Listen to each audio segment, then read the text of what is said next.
habang natutulog, habang tulog yung biktima, kumuha ng kahoy. Hindi nga yung 2x2, malang yun, 4x4 yun. Ipinalo sa ulo yung kahoy niya. Alam nyo, lumisponde kami, dahil kami barangay tanod eh. Pagdating namin doon sa visiting hall, nakahiga na doon yung biktima. Lumalabas yung dugo sa tenga, ilong, banda sa mata pa.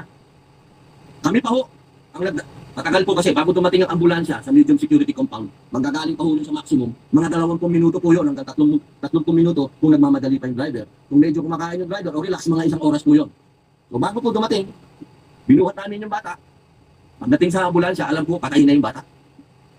So yun po, nagkaroon sa akin ng epekto yun. Tama ba yung ginawa ko na hiniwalay ko yung mga bata? Samantalang noon, sila ay kasama ng mga mayor na matatanda at sila ay nababantayan.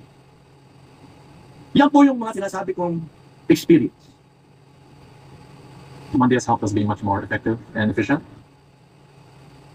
So, sandali nating galin itong kay Robin at nakuha na naman natin, nakatas na natin yung impormasyon na gusto niyang iparating sa atin. Maging yung kay Senador Marcoleta, ano po, na sinasabi roon na napapanahon na yung batas na yan ay muling tingnan at pag-aralan. Di ba?